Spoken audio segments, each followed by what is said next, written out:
자, 오늘 우리 하나님께서 주시는 말씀은 구약성경 에스더서 5장 1절에서 5절까지의 말씀입니다. 구약성경 754페이지 에스더서 5장 1절에서 5절까지의 말씀. 우리 하나님의 말씀을 한 목소리로 또 같이 읽도록 하겠습니다. 시작. 제3일에 에스더가 왕위의 예복을 입고 왕궁 안뜰 곧 어전 맞은편에 서니 왕이 어전에서 전문을 대하여 왕자에 앉았다가 왕후 에스더가 뜰에 선 것을 본즉 매우 사랑스러움으로 손에 잡았던 금규를 그에게 내미니 에스더가 가까이 가서 금규 끝을 만진지라 왕이 이르되 왕후 에스더여 그대의 소원이 무엇이며 요구가 무엇이냐 나라의 절반이라도 그대에게 주겠노라 하니 에스더가 이르되 오늘 내가 왕을 위하여 잔치를 베풀어 싸우니 왕이 좋게 여기시거든 하만과 함께 오소서 하니 왕이 이르되 에스더가 말한 대로 하도록 하만을 급히 부르라 하고 이에 왕이 하만과 함께 에스더가 베푼 잔치에 가니라. 하나님의 말씀입니다. 아멘. 우리 잠깐 기도하겠습니다. 아버지, 간절히 구하오니 이 시간 선포되는 말씀이 그저 스쳐 지나가는 사람의 말로 들려지지 말게 하시고 하나님께서 나에게 직접 찾아오셔서 내 귀에 들려주시는 말씀으로 우리의 마음속에 받아지게 하여 주시옵소서. 예수님의 이름으로 기도합니다. 아멘. 자, 우리 지난주까지 에스더서 4장의 내용을 살펴보았는데요.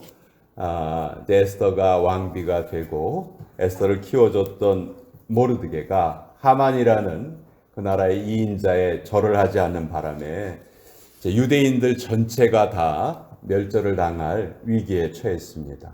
이제 에스더가 그 위기를 어떻게든지 타개해 보기 위해서 이제 금식을 하고 이제 왕 앞에 나서는 장면이 이제 에스더서 5장에 계속 이어지고 있습니다.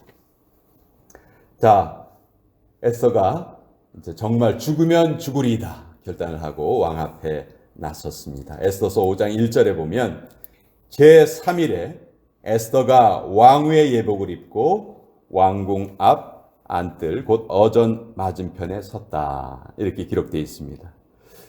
에스더는 지금 자기의 목숨을 내던진 거예요. 이때 왕이 금규를 내밀지 않으면 그냥 죽는 거거든요. 왕이 부르지 않았을 때 왕 앞에 나타났기 때문에 정말 위험한 순간이에요.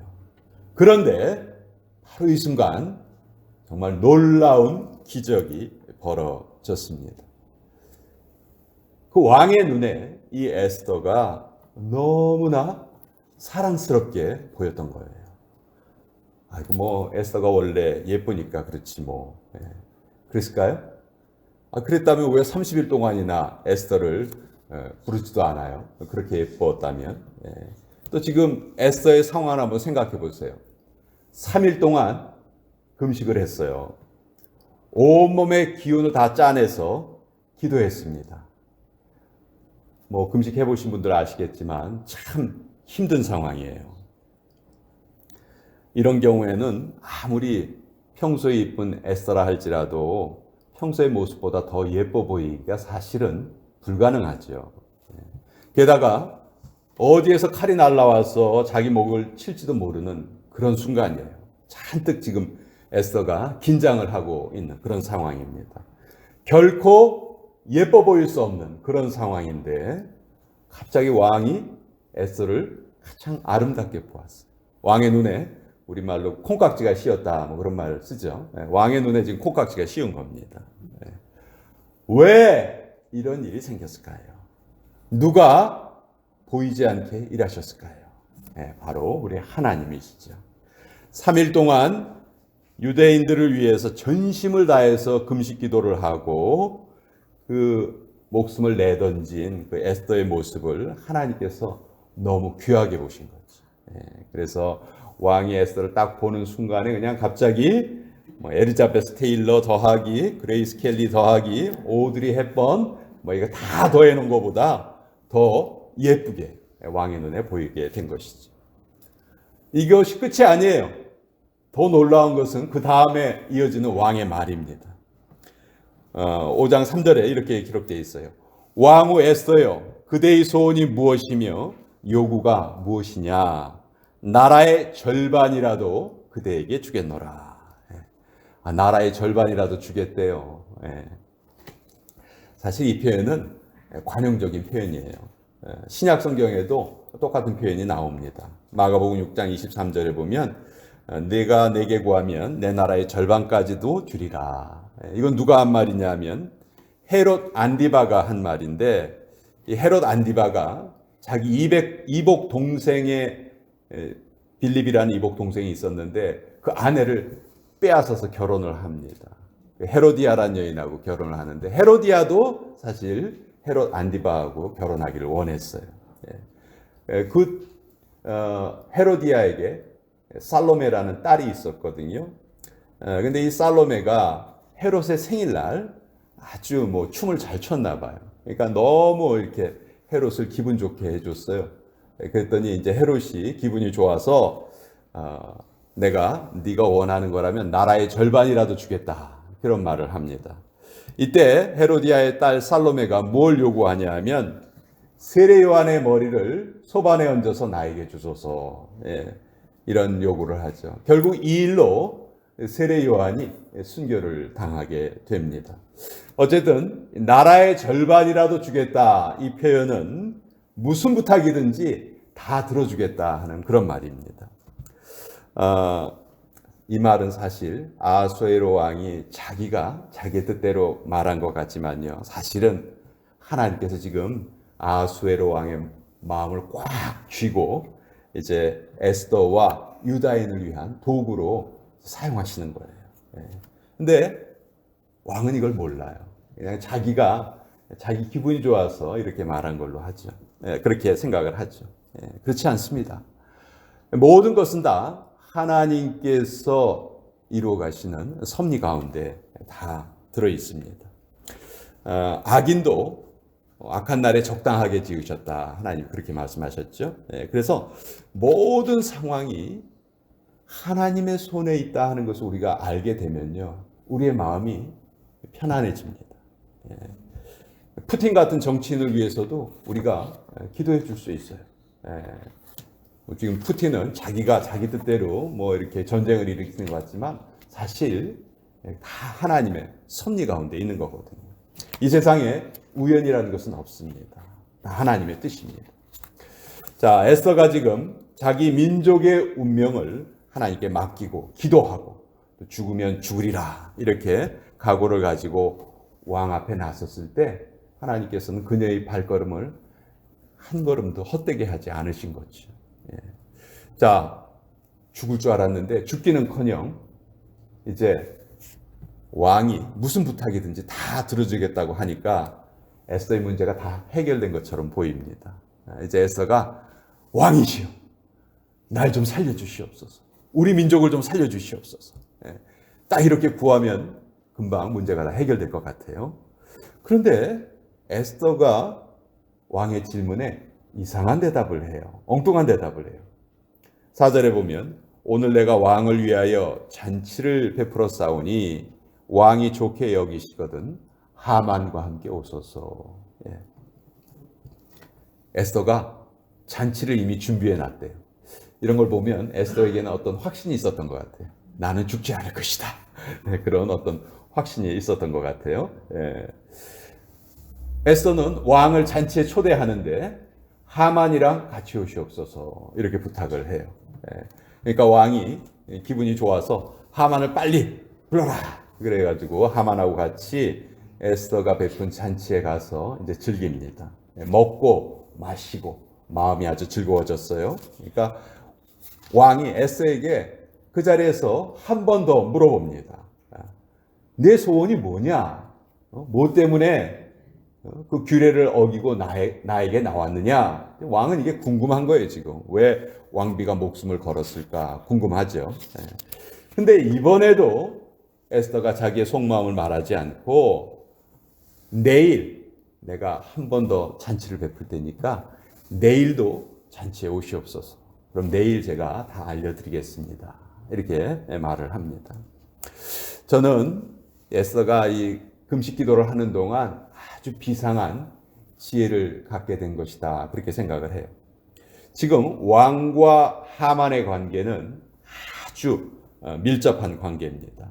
만약 왕이 뭐가 소원이냐 이렇게 물었을 그 순간에 바로 즉시로 에스더가 저 못된 하만이 날 죽이려고 합니다. 저놈을 죽여주시옵소서 이렇게 부탁을 했다면 아마 하만이 그 순간 즉각 반박했을 거예요. 아니 왕이시여, 이 일은 왕이 허락하시고 왕이 도장을 찍어서 조서로 내린 일 아닙니까? 아무리 왕이라 할지라도 왕의 도장을 찍은 것은 그것은 바꿀 수 없는 일 아닙니까? 만약 하만이 이렇게 대답을 했다면 아무리 왕이라 할지라도 그것을 바꿀 수가 없는 것이죠. 그래서 에스더가 이런 것까지 다 생각을 했던 것 같아요.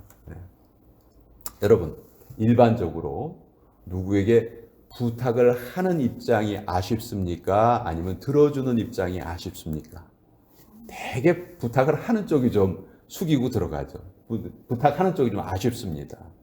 그래요. 그런데 에스더는 부탁을 하면서도 지금 주도권을 자기가 가지고 있어요. 왕은 에스더가 지금 너무 예뻐요.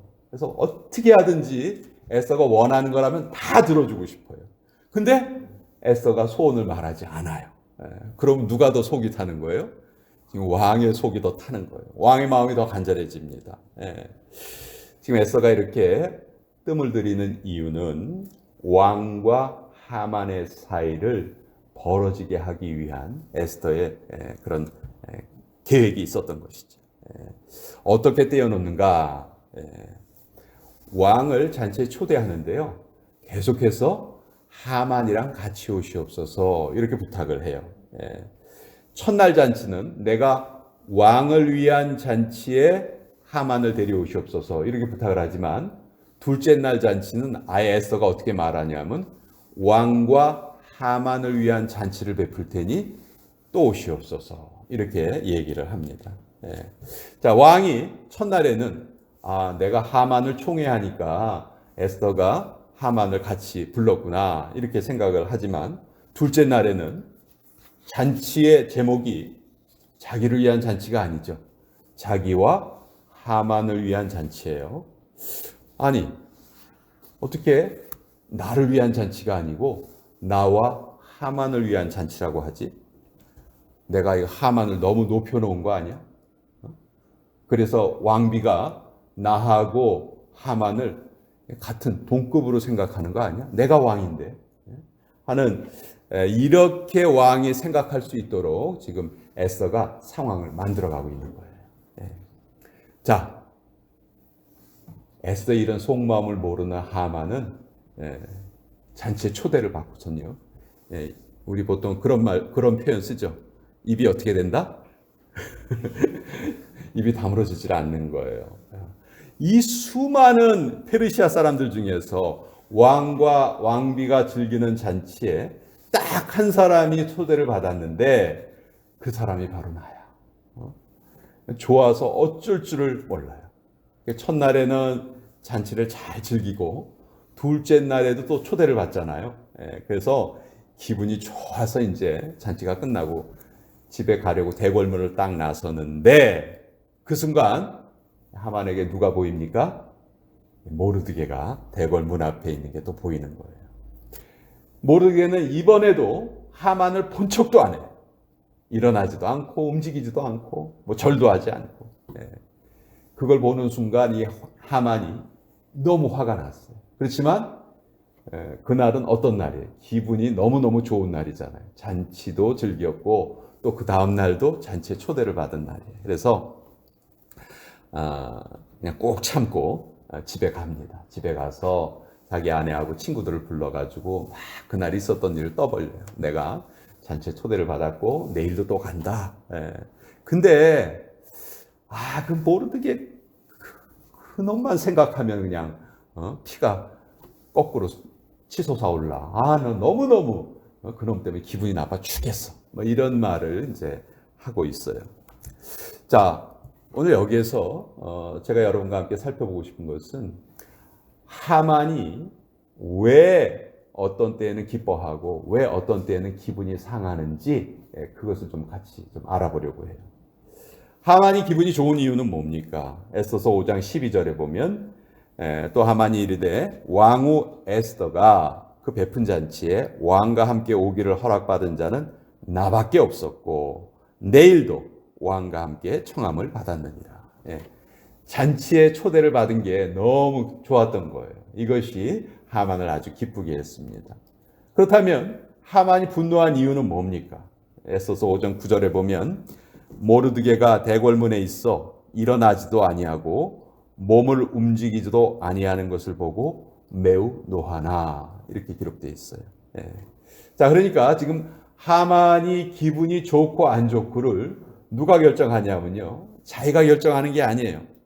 타인에 의해서 지금 하만의 기분이 좌우되고 있습니다. 타인이 자기를 알아주는 것 같으면 기분이 좋고 그 반대의 경우는 지금 분노하고 있죠. 자기 기분을 자기가 정하지 못하고 타인에게 지금 휘둘리고 있는 거예요. 저는 우리 성도들의 삶은 분명히 이것과 달라야 한다 그렇게 생각을 합니다. 남들이 알아주건 안 알아주건 하나님께서 우리에게 부여해 주신 그 존엄성은 절대로 변하지가 않습니다. 그래서 하만은요, 자존심은 셌지만 자존감은 너무 낮았어요. 자존심과 자존감의 차이 아시죠? 자존심은 누가 알아줘야지만 되는 거고 자존감은 누가 알아줄 필요가 없는 거예요. 내가 스스로 알고 있는 거예요. 그래서 우리 성도들은 자존심을 내세울 필요가 없습니다. 우리는 자존감만 있으면 돼요. 여러분 신앙생활 하시면서 자존심 내세우지 마세요. 그거는 우리에게 아무 필요가 없습니다. 우리는 자존감만 가지고 있으면 되는 거예요. 에스더에 대해서도 한 번 더 생각을 해보겠습니다. 에스더서의 시간적인 배경은 에스더서가 참 내용이 재미있는데 이게 약 10년에 걸쳐서 있었던 일을 기록하고 있거든요. 근데 여기에 시간표가 성경에는 적혀 있지 않아서 우리가 그 시간의 경과를 잘 모릅니다. 에스더서는 아하수에로 왕이 된 지 3년이 된 그 해부터 12년 때까지의 일을, 그러니까 약 10년이죠. 10년의 일을 기록을 한 건데요. 에스더가 아하수에로 왕의 왕비가 된 게 언제 일이냐면 아하수에로 왕 7년의 일이에요. 아하수에로가 왕이 되고 나서 처음에 왕비가 있었지만 이제 왕비를 폐위시키고 그리고 이제 전쟁을 가죠. 전쟁에서 지고 또 돌아와요. 그리고 이제 그 왕의 기분을 돌려주기 위해서 신하들이 새로운 왕비를 구하고 그래서 에스더가 왕비가 되는 게 아하수에로 왕 제7년의 일입니다. 그리고 하만이 유대인을 몰살하기로 계획한 이 사건은 아하수에로 왕 제12년의 일이에요. 12년에. 그러니까 에스더가 지금 왕비가 되고 나서 얼마의 시간이 흘렀냐 하면 약 6년의 시간이 흐른 거예요. 6년. 자, 가난하게 살다가 갑자기 부자가 되면요, 사람이 참 빨리 변합니다. 개구리가 올챙이적 생각 잘 합니까? 못합니까? 거의 못하고 안 하고 그러죠. 인간은 그런 면에 있어서 참 연약한 존재예요. 근데 에스더는 말이에요, 포로의 후손이죠. 포로의 후손으로 부모도 없이 살았어요. 고아로 자랐지만 어느 날 갑자기 당시 세계 최대의 제국인 페르시아 제국의 왕비가 되어서 그 호화로운 궁궐에서 수많은 시녀들을 거느리고 에스더가 살게 되었습니다. 그리고 그렇게 6년을 살았어요. 자, 보통 이런 상황이라면 과거에 자기가 살았던 삶을 잊어버리기가 참 쉽습니다. 모르드게에게 배웠던 그런 신앙도 잊어버리기가 참 쉬워요. 근데 에스더서 4장 맨 뒷부분에 죽으면 죽으리이다 하면서 기도하고 왕 앞에 나서려는 그 에스더의 모습을 보면서 우리는 무엇을 알게 되냐면, 에스더는 하나도 안 변했구나. 에스더는 변한 것이 하나도 없구나.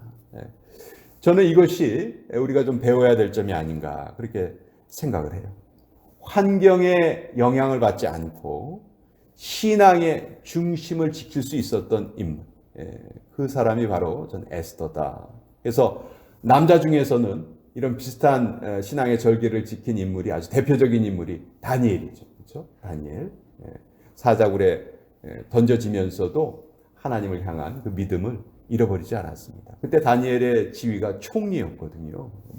엄청나게 높은 지위를 누리고 있었지만 하나님을 믿는 신앙에서 흔들리지 않았어요. 또 에스더 역시 페르시아 제국의 왕비라는 그 엄청난 지위를 누리고 있었지만 과거에 자기가 배웠던 그 신앙에서 전혀 흔들리지가 않았다. 변함이 없었다.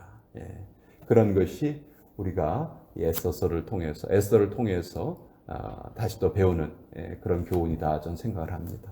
자, 하만은 자기의 기분을 자기가 컨트롤하지 못했습니다. 이건 결코 바른 모습이 아닙니다. 바람직한 모습이 아니죠. 우리도 그런 잘못에 빠지지 않기 위해서는 자존심을 내세우는 것이 아니고 자존감을 가지고 있어야 된다. 하나님이 나를 얼마나 존귀하게 지으셨는지 그것을 우리 확실하게 알고 있어야 돼요. 그러면 우리 타인에 의해서 우리의 기분이 좌우되지 않습니다. 또 에스더처럼 상황이 아무리 바뀌고 환경이 아무리 바뀐다 해도 우리가 가지고 있는 신앙의 초심만큼은 우리 환경과 상관없이 늘 가지고 있어야 되겠다. 그리고 그것이 어려운 때를 만나면 더 강하게 나타나고 더 밝게 빛을 발할 수 있어야 되겠다. 이것을 오늘 에스더서 5장에서 우리 같이 한번 나누어 보았습니다. 우리 같이 기도하겠습니다. 아버지 하나님, 아무리 주변 여건이 변한다 할지라도 주님과 나의 관계가 변하지 않기를 간절히 소망합니다. 주님 앞에 서는 우리의 자세 조금도 바뀌지 않고 초심을 잃지 말게 하여 주시옵소서. 하나님께서는 오늘도 살아계셔서 보이지 않는 손길로 우리를 이끌어가고 계십니다. 그것에 대한 확신이 연약해질 때마다 말씀으로 또 하나님의 음성으로 우리를 다시 한번 깨워 주시옵소서. 예수님의 이름으로 기도합니다. 아멘. 이 시간 우리 예물을 드리는 시간인데요.